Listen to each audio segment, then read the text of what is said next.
एक बार फिर से स्वागत है हमारे YouTube channel Shri classes Jodhpur में। और आज के finish daily current affair class में आज के finish daily current affair class में आगे चलने से पहले जो कल की या पिछली क्लास में पूछा गया क्वेश्चन था उसका आंसर देख लेते हैं। तो पिछली क्लास में क्वेश्चन पूछा गया था कि मई 2021 का आईसीसी प्लेयर मंथ का अवार्ड किसने जीता है। तो वो बात करें मेन कैटेगरी में, तो मेन कैटेगरी में जीता हुआ मुशफिकुर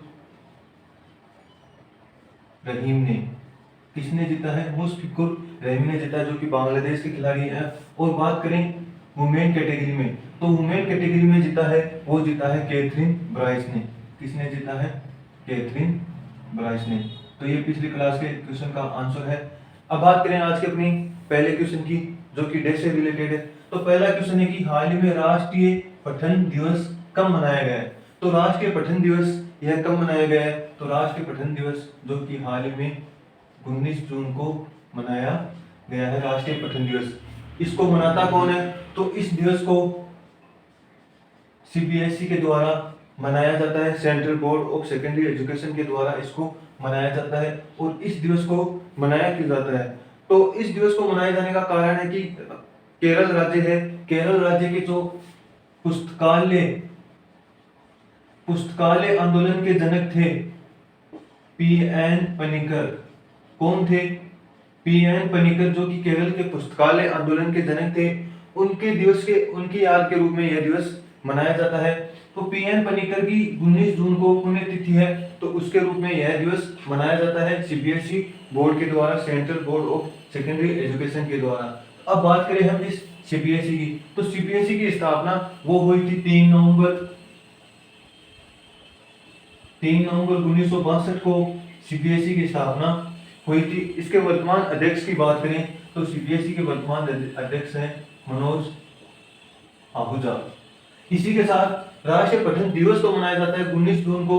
और राष्ट्रीय पठन सप्ताह है, यह कब मनाया जाता है? तो राष्ट्रीय पठन सप्ताह जो कि मनाया जाता है 19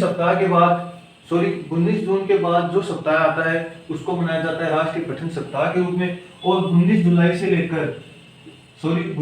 से लेकर 18 जुलाई तक 19 जून से लेकर 18 जुलाई तक जो महीना आएगा उसे पठन माह के रूप में मनाया जाता है। तो ये भी आप याद रखना। तो ये पहला क्वेश्चन था। अब बात करें अपने दूसरे क्वेश्चन की, तो दूसरा क्वेश्चन है कि हाल में गोवा क्रांति दिवस कब मनाया गया है। तो गोवा क्रांति दिवस यह कब मनाया गया है? तो गोवा क्रांति दिवस जो कि हाल ही में 18 जून को मनाया गया है। यह दिवस जो गोवा के स्वतंत्रता सेनानी थे, शहीद थे, उनके बलिदान को याद करने के लिए इस दिवस को मनाया जाता है गोवा क्रांति दिवस 18 जून को। अब इसी के साथ एक दिवस और मनाया जाता है, गोवा स्थापना दिवस।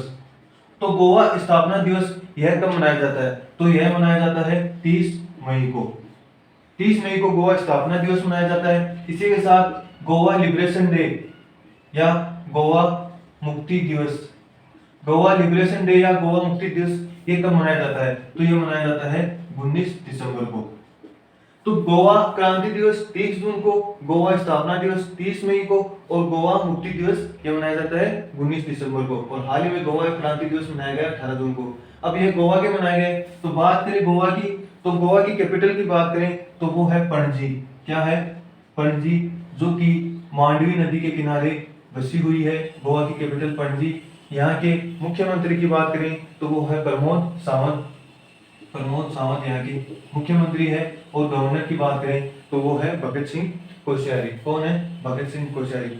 इसी के साथ जो गोवा में सलीम अली बर्ड सेंचुरी है, कौन सी है? सलीम अली बर्ड सेंचुरी अर्थात सलीम अली पक्षी अभ्यारण्य, वो गोवा में है। इसी से मिलता जुलता एक नाम और है doctor Salim Ali national park. वो कहां पर है?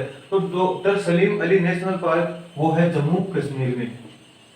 तो नेशनल पार्क तो है जम्मू कश्मीर में और doctor Salim Ali bird sanctuary है वो है गोवा में। तो ये भी आप याद रखना। इसी के साथ गोवा के राष्ट्र या राज्य पुष्प की बात करें तो गोवा का राज्य पुष्प है वो है चमेली। कौन सा है? गोवा का राज्य पुष्प चमेली। और राज्य फल की बात करें तो वो है कस्यू।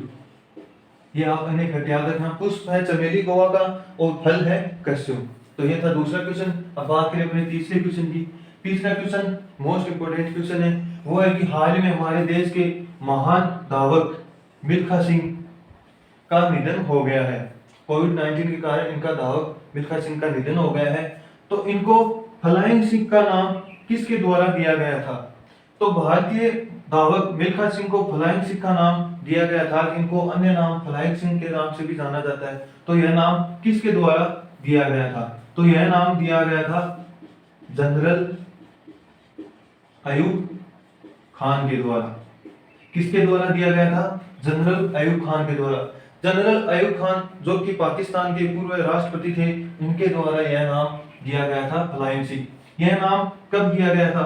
तो लाहौर में 200 मीटर की दौड़ में, लाहौर में 200 मीटर की दौड़ में मिल्खा सिंह ने पाकिस्तान के जो धावक थे जिनका नाम था अब्दुल खालिद, तो अब्दुल खालिद को 200 मीटर की दौड़ में मिल्खा सिंह ने हराया था।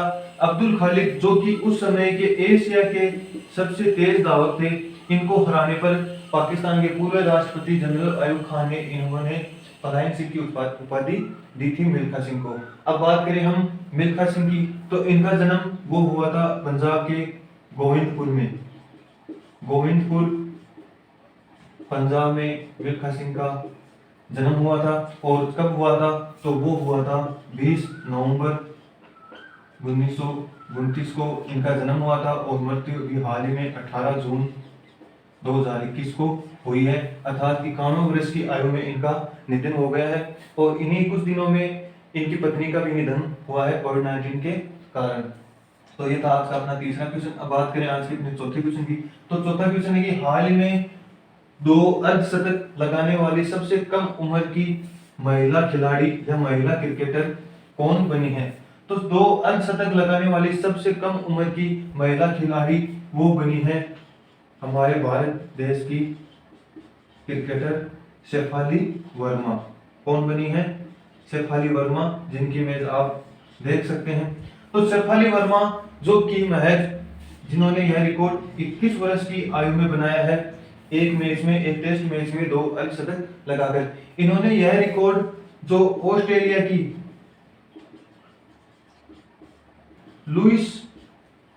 जेसिका लुइस है, तो ऑस्ट्रेलिया की जेसिका लुइस जिन्होंने यह रिकॉर्ड 22 वर्ष की उम्र में बनाया था, यह रिकॉर्ड तोड़कर अब शेफाली वर्मा ने बना दिया है 21 वर्ष की आयु में।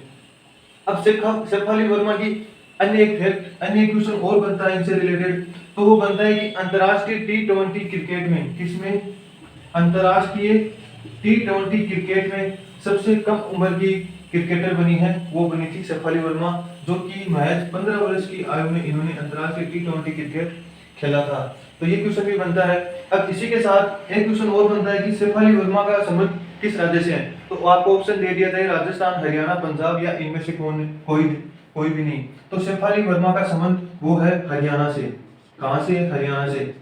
हरियाणा के रोहतक जिले से संबंध करती है शेफाली वर्मा। तो ये था आज का अपना चौथा क्वेश्चन, उससे रिलेटेड सारे फैक्ट। अब बात करें आज के अंतिम क्वेश्चन की, तो अंतिम क्वेश्चन आज का अंतरराष्ट्रीय आपराधिक न्यायालय आईसीसी इंटरनेशनल क्राइम कोर्ट, अंतरराष्ट्रीय आपराधिक न्यायालय के मुख्य अभियोजक के रूप में किसने शपथ ली है, या किसने अंतरराष्ट्रीय आपराधिक न्यायालय का मुख्य अभियोजक बनाया गया है? तो यह बनाया गया है ब्रिटिश वकील करीम खान को।